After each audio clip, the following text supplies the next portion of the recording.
Alright, let's see if this autofocus feature works. Is it? Oh, it's following me. Okay. In an instant, anatomy all I see, and the lights get up. And the lights get up. And the lights get up. It's following me. Oh shit, this is so cool. I've recorded so many videos where it's not in focus, and so I've had to just scratch that stuff. So this is pretty cool. I just found out about this feature. Okay. Alright, Sakwa Semiente, welcome to my universe, welcome back to my universe. My name is Starlini, it's pronounced star, me, okay, like a star in the sky. I lean on her, this is my knee, Starlini, okay. So, real quick. As you know, I have my notes here. If this is your first time seeing a video, if this is your first time seeing me all up on your screen, as Nappy Foo would say, hola, welcome to my universe. Welcome back to my universe for those of you who have been contigo or conmigo. Excuse me. So this video actually does not warrant all the energy that I have. It's like, I don't even know what time in the night, and for some reason, like the cranberry juice or cranberry concentrate, whatever I just had, has me feeling like so we're gonna go with it. This video is actually kind of on the sadder part of the spectrum. This is me just telling you the story about the time that I left when I was 15 years old.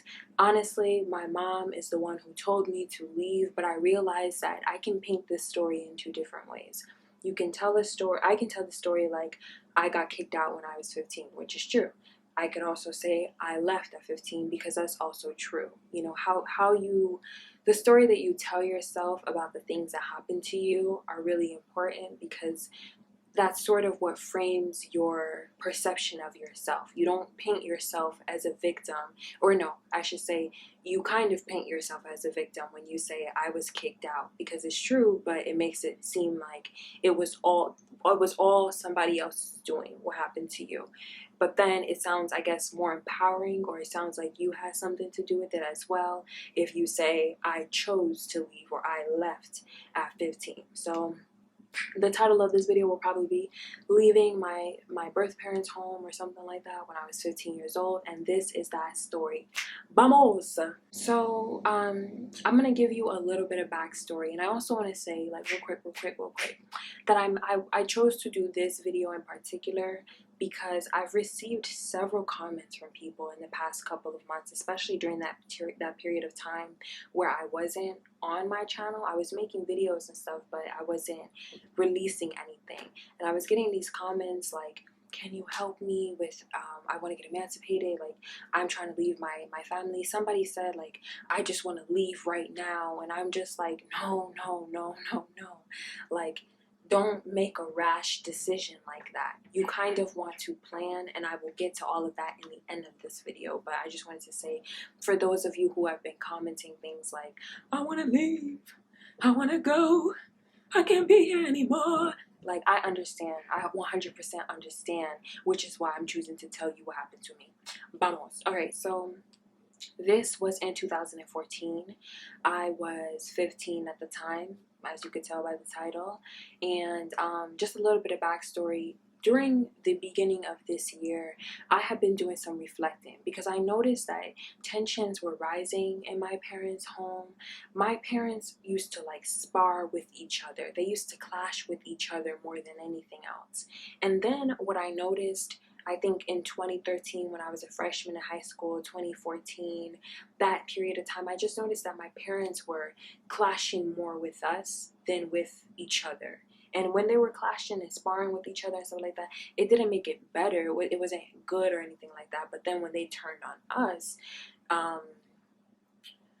or in my opinion, from what I experienced, they turned on us. Like there was just like an increase in the amount of altercations and the amount of like, I'm gonna call your daddy, you know, like all that kind of stuff. Like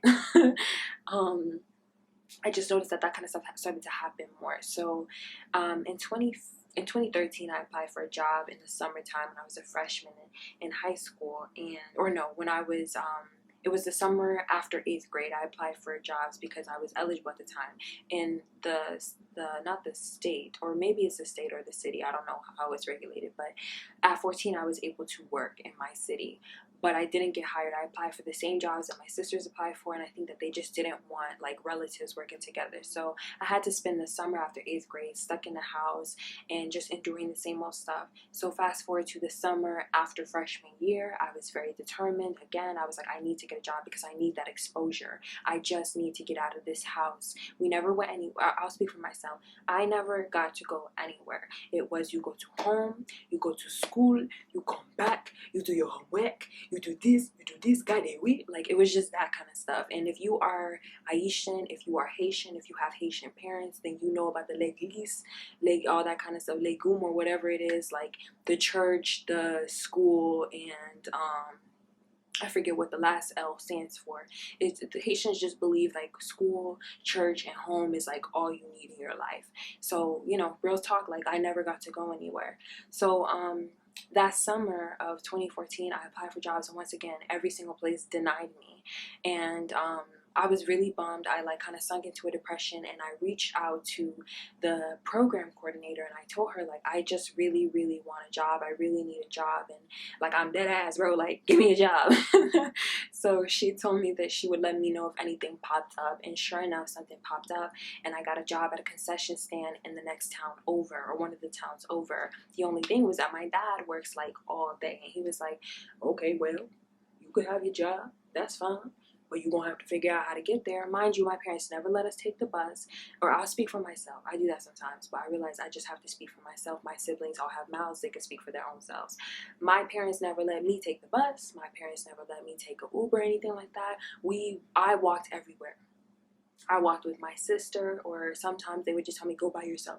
So I was used to walking everywhere. And like I said, we didn't go many places. So the idea that I was supposed to figure my own way there, like that was a trip. I was like, you crazy, bro, you crazy. But nonetheless, I told my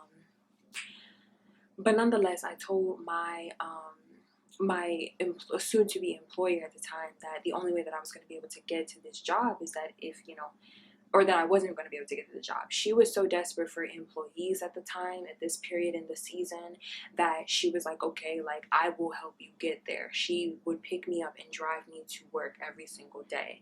And sometimes, we started to bond, right? So sometimes she would call an Uber for me. And I would get dressed in the morning like I was about to go to work, and I would just go to her house and then run errands with her. And that's also how my world started to open up more, because we went to Target, we went on Target runs, and she took me to a fair that happened every single year in our city, because she was like, you've never been to this fair, girl, you live up the street and you've never been.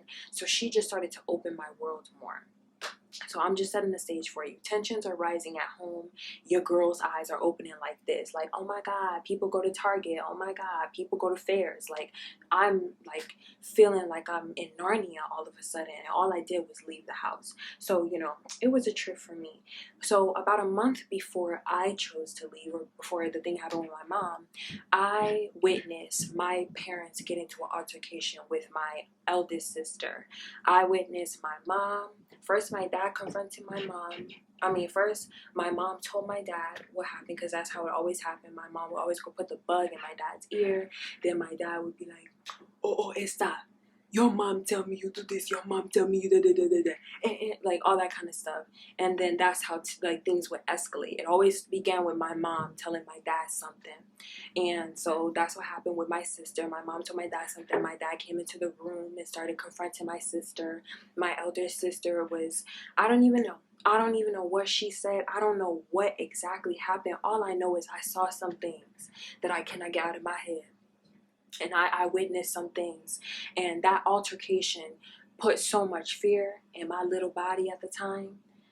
I was like, okay, well, if that could happen to her, and they show no signs of remorse, I'm next. I must be next. These people are not playing around. So, like I said, that was like a month before I chose to leave. So I started working in July of 2014. About a month later, in August, my mom starts talking to my dad when he comes home from work late at night. Like, she stays up just to talk to him and tell him that I haven't gotten a check yet. And of course this is all in Creole and all that kind of stuff, but I hear my name and what have you. So my dad, he comes into the room a week before I left, right? And he's like, oh, it's that your mom tell me you don't have no check. Your mom tell me you don't bring home no money, eh? Where your check is that? Why you don't bring home no money, eh? How you working, you working, you working, you work, and you don't bring no money home, is that? Where is your check? If you don't bring your check home, you're gonna get beat down, is that, okay? Literally, just like that. Just like that. Mad as hell because I'm not getting paid. And I saw through them. I saw through that moment. It wasn't about me working and working and working and working and not having a check. It was about me working and working and working and working, but not giving them any money. Because what my parents did for the other siblings is they took their money.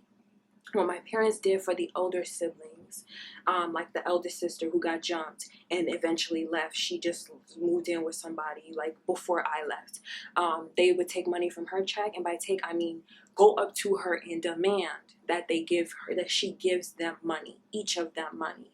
Mind you, no, actually no, I'm not going to take the case for her. She could take the case for herself. But for me, because I knew that I was going to be next, since they did it to the other two girls, I'm like, mind you, I'm wearing the same clothes since 5th grade. I'm wearing the same exact shirts that I had since the 5th grade. The last time we went to one of those clothing drives and, you know, got like clothes and coats and stuff for the school year. I have been wearing the same thing since the 5th grade. And I had somebody say some dumb stuff to me, like, at least you can still fit those clothes. That's not the point. First of all, in 5th grade, you shouldn't be able, like, you should not still be the same size. Obviously you're malnourished, obviously you're not eating, obviously something is wrong if in your freshman year of high school or going into your sophomore year of high school you're as petite as you were when you were 10 years old. Like, that's not right. For me, at least, that's not right. And when somebody was like, at least you can fit it, I'm like, so we gonna praise my anorexia, we gonna praise the fact that I'm not eating and stuff like that. But that's beside the point. I just thought that was like wild to me. So anywho, when my parents are telling me like, oh, you better bring that check home or else, I'm seeing through them like this. You guys are trying to take this case right now as if you care that much that I'm not being compensated. Mind you, my other siblings worked for this program and it was the same thing. They worked for about 3 to 4 weeks before they saw their first check. It was just sort of how the system worked, where you just didn't get compensated when everybody else did because you came in the middle of a pay period or something like that, or it took some time to do the payroll. I worked for somebody who started a business out of her basement or out of her home or something like that, so it took her a while to get me on the payroll. Anywho, just moving on real quick, so this is not too long. In that moment, my parents definitely instilled some fear into me when they told me like I needed to bring home my check or else. So the next time that I went to work and spoke to she became my legal guardian, but my employer, my boss at the time, I told her something. I just confided in her. I basically told her what happened, and she told me like, because I was so afraid and stuff, like maybe I should, actually let me backtrack. So I told her what happened, right? And then I told her that I didn't want her to give me any checks. I said, listen, I will continue to work because I want the exposure, because I really enjoy just being able to come out of the house and like just be in another town. Granted, I'm in a building the whole time, but at least I get to be around other people and do something and feel like I have purpose and stuff like that. So I was just like, you can keep my check. I was like, you can just hold on to it for now. I don't want to bring a check home. And she was like, I'm not authorized to hold your check. I can hold your check. Like, you also need to get some school supplies because it's August. I had to go to school on like August 28th or August 29th or something like that of that year. So what she told me she would do is take me to go get some school clothes and some school supplies, and then when I finally cashed my check, then I would just pay her back. And that's what we did at some point during that time. She also advised me to pack everything that was valuable to me and put it somewhere like under the bed or in the closet, so that in the event that anything ever happened, I can just grab that stuff and I could just go. That is exactly what I did. So fast forward to the day that I left, now that we are all caught up to speed.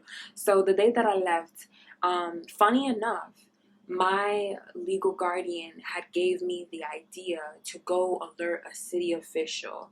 I don't know, this is some other stuff, because I never heard of something like this. But she told me that it was in my best interest to go to the city hall and talk to some people that she knew, because if I decided to run away, then I would be labeled in the system as a runaway. That would forever be on my record. And she told me that that doesn't look good.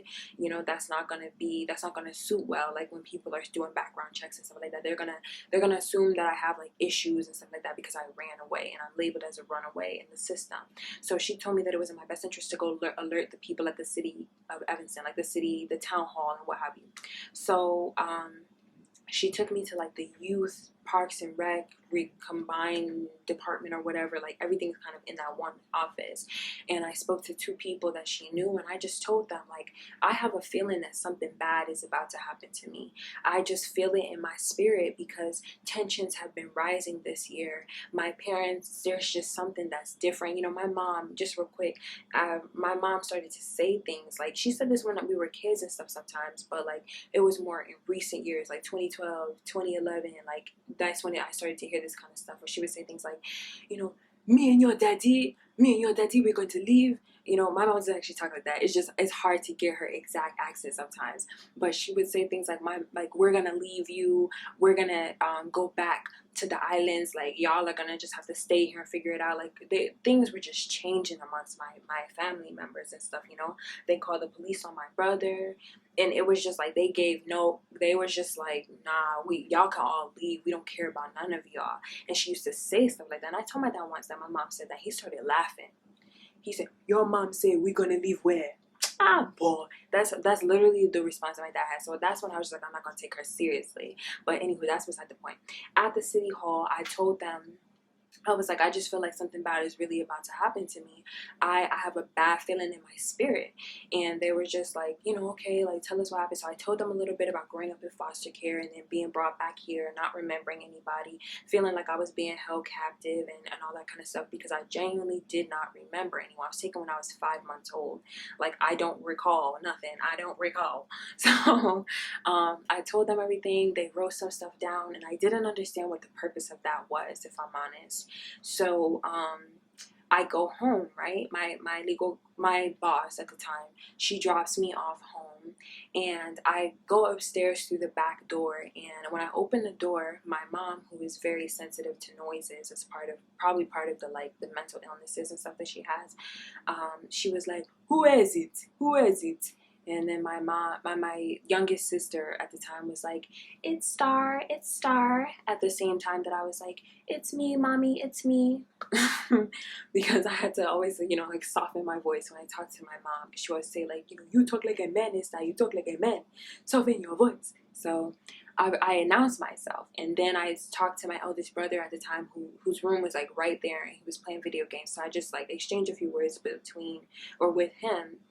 And then I heard my mom get off the bed, and I knew she was going to start walking over here over where I was standing. And mind you, a week prior, they confronted me about my check. I was not trying to have another confrontation with my mom. So I started walking to my bedroom, which was you got to go through the kitchen, and then that's where the hallway is and stuff.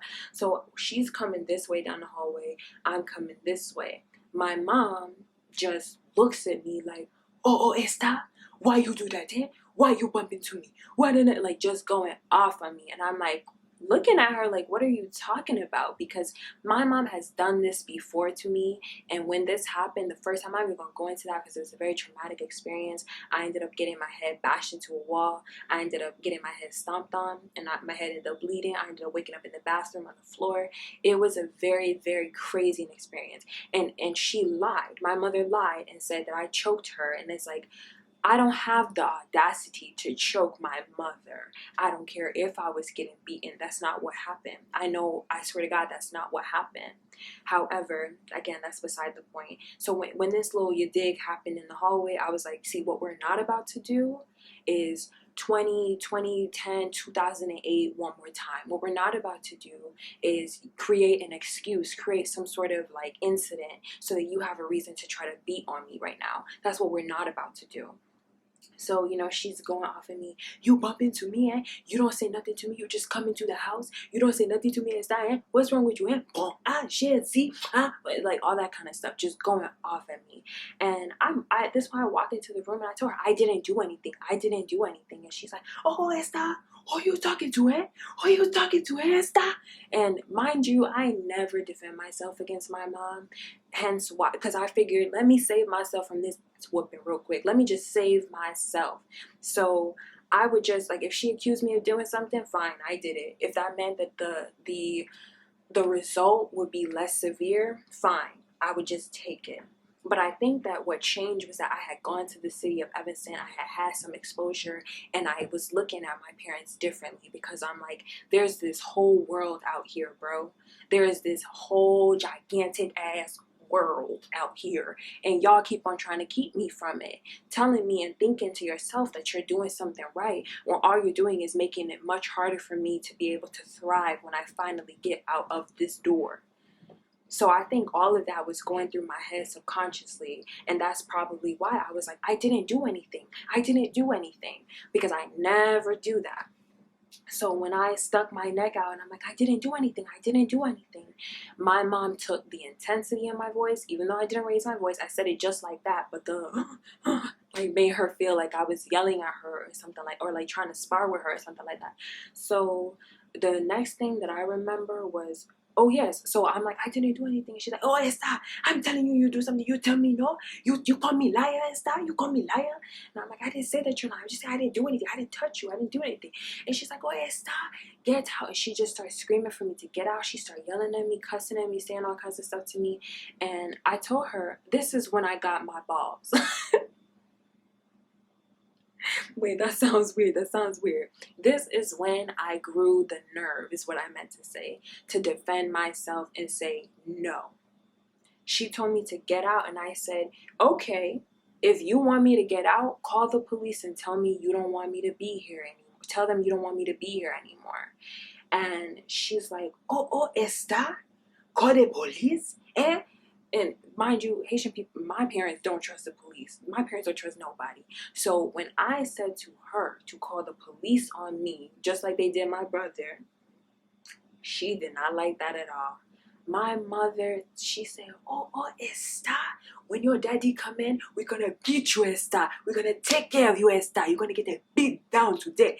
And I believed her. Because like I mentioned, in that backstory I gave you in the beginning, I believed her because of what I saw happen to my eldest sister. So my mom goes into the room, my brother's room. She asks for his phone, and then she goes into her bedroom. When she goes into her bedroom, which is at the front of the apartment, I grab the stuff underneath the bed like Jesus himself told me, it possessed me, okay? I grabbed the stuff from the bed so quick, and I texted my boss. Mind you, I didn't have I only had a working phone because I was working for my boss, and my boss wanted a way to communicate with me, so she gave me a spare chip, you know, the thing that has a service on it, so that I could be able to communicate with her. So I texted her real quick, and I was like, can you please come get me? My mom is upset. She's telling my dad right now, and you know, like, it's about to go down, okay, down. So I'm just like, please come get me. So I grab my stuff. My boss tells me that she's gonna turn around right now and meet her at such and such in the alley somewhere, right?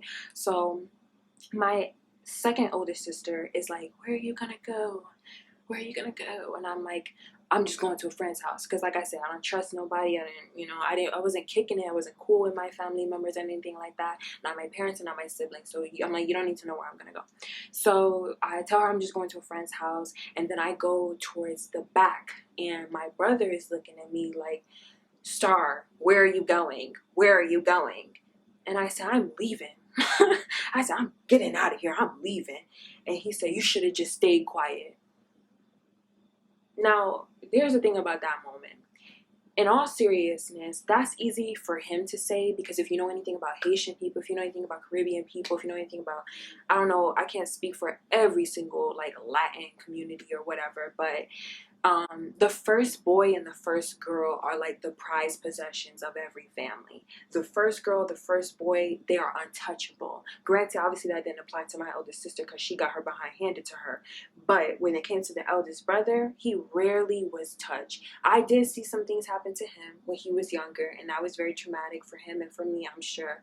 I mean, for him, I'm sure, and for me, most definitely. However, he sat in a higher position. So when he said to me, "Oh, you should have just stayed quiet," I'm like, and how far has that gotten you, my friend? And just a little tidbit, fast forward 2 years later, I find out that he snuck out in the middle of the house and like moved to like Timbuktu or something like that. So I'm like, the same person who tells me I should have stayed quiet is the same person who quietly leaves because they don't have the nerve to look these people in their face and say, "This ain't it for me no more." So it's just real interesting that he told me I should have stayed quiet. But anywho, I just thought that was like real interesting. So anywho, I grab myself and I go down the stairs. The people who lived downstairs at the time saw me carrying my stuff, probably heard everything that was going on and everything. My youngest sister is smart, or was smart at the time, so she knew to go stand on the porch to try to see if like my ride would be there, but it wasn't. So I walked through the front, and she's like, "Star, where are you going?" And I said, "I'm going to a friend's house." And she's like, "Are you coming back?" And I said, "I don't know." And she's like, "Okay, bye, Star." And I'm like, "Bye." And I go, that was like really sad for me. But at the time, listen, I felt like this. And this is where I'm going to connect everything that I was mentioning in the beginning. I had gotten to a point with my biological family members where I felt like I could be dead in a ditch and none of you guys would care. It would take 5 days or something crazy for y'all to even realize, like, I'm not running away, I'm actually dead. Like, we were so disconnected from one another. There was just so much malice. Like, one of us could be walking around looking crazy in the school and the other person would just be laughing. I will never forget when my eldest sister came up to me and was like, "Everybody is saying," like, insert my sister's name here, let's just say, everybody was saying that Tommy, smells gross, and Tommy looks like da da da da da, she's kikiing and kekan. And I'm like, that's your blood sister. She got the same last name as us. Instead of kikiing and kekan, go tell her how to wash herself. Go, like, teach us how to be clean people who can take care of themselves. Share your knowledge with us that you're learning from these YouTube videos on the cell phone that you get to have. You know what I mean? Like, we didn't have that sense of tribe, like that tribal mentality, that sense of like, we're going to look out for each other. We are within. I mentioned this in my emancipation videos because the same sisters that ended up sneaking out of the house because of the shit they couldn't handle are the same sisters who tried to force me to stay in that situation. When I was in the court trying to get emancipated, they were telling my dad, say no, because they knew that if my dad said no, then I couldn't get emancipated. In my state, you can't get emancipated if your parents don't give the consent or give the approval of the petition, and they knew that. So they're saying, say no, say no, say no.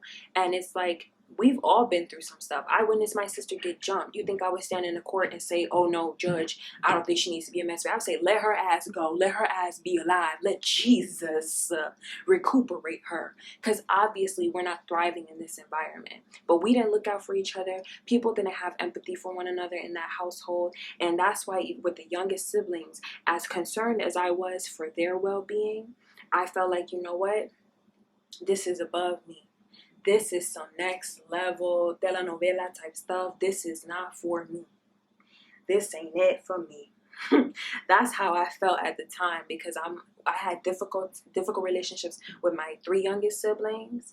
It was so difficult to raise them, and I just realized, like, my job is not to raise you guys. I don't remember you guys. I don't feel connected to you guys. Y'all don't respect me. The brother who was born after the sister who was born after me looked me in my face and called me a cracker. Looked me in my face and told me, "I don't have to listen to you, you cracker." And he may have been whatever age, 8, 9, 10. I don't care how old you are. You're not gonna disrespect me and then expect me to stay in that house, get beat on, get disrespected, get neglected, not be able to eat, not have consistent such and such and such, wearing the same shit, same panties, same bras and stuff like that. No, I'm not gonna do that anymore. Y'all can take care of yourselves. That's how I felt at the time. I felt like, no, nobody's looking out for me. I will die in this house.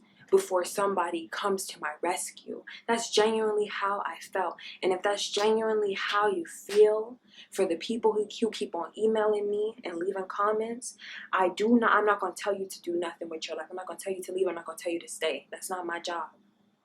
But I will say plan. Start planning. Like if you just listen to this whole video, then you are aware I didn't just pick up and leave. I actually, I packed my bags a week before. I went to the city so that they would be alerted, so that, if my mom did choose to call the police, I wasn't sure if she would, but if she did choose to call the police, then maybe there would be some record of this conversation I had with the city officials, and that could be eliminated off my record.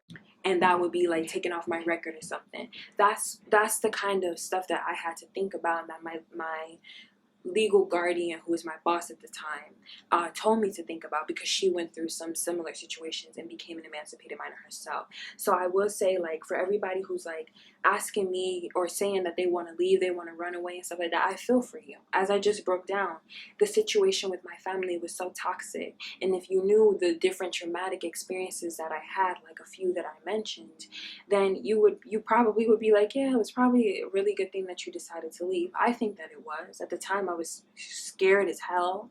I asked this woman to come pick me up. I didn't ask her to go stay in her home. I didn't ask her to take me in. When I went to school the next day, mind you, this happened the day before my sophomore year of high school began. So when I went to school the next day, I was like in a blurry sort of speak, like, or in a blur. And, I had to go tell the city or the school people, like the counselors and stuff, that I've had a change in my address. I'm homeless now and stuff like that. And they called my legal guardian or my boss and told her, like, you don't have to house her. We could put her in a shelter. And my boss was like, no, like, tell them that you want to stay with me, and tell them, you'll hurt yourself if you can't stay with me and whatever. And that's how I ended up staying with her, because I told them I'd rather die than go back to my parents. And she was willing to take me in. Not everybody has that kind of situation. And so I would say be careful. I don't want to make this super long, because I know it's like 30 minutes or something crazy. But I just wanted to say, be careful. Don't just make a spur of the moment decision all because things have gotten intense. I've endured so much with my family, which is why when I finally got the nerve to leave, I didn't look back. I said, hell no, I'm not looking back. Because I would say one thing about me is when I'm in a situation, I give my all. I give as much as I can. I will be the best version of myself that is possible at the time, just because of the fact that when I am done, I am so done. You're not going to hear from me. You're not going to see me. I am the ghost. Okay? I am the ghost you will wish was still in your life. Once I am done, I am so done. I swear to God, I can't express that. I cannot stress that enough. When I'm done, I'm not checking for you. You're not going to hear from me. We are done.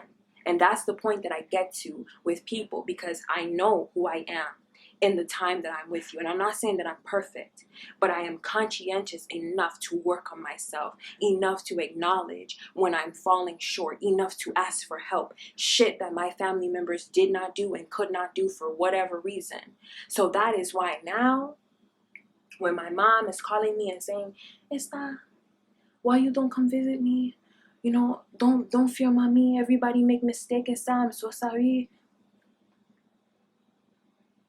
As much as I may believe that, or as much as I can believe that, I can also still say to you in the same breath that I'm not ready. I'm not there. I have closed that door in my heart. I can empathize with you for days. When it comes to my family members, I can empathize with them because I may not remember them, but I did live with them for 8 years. I know who they are or who they were. And I'm not ready to dive back in and be surrounded by the toxicity, because I'm still undoing all the anxiety, all the paranoia, all the fear, all of the sorrow that I consumed during that time. I'm still trying to wash it all away so that in my 20s and 30s and so on and so forth, I'm not withering away. I'm not just this vegetable. I'm not this person who's just alive instead of somebody who's actually living. You know what I mean? So I think I'm done. I think I said what I said. I rest my case.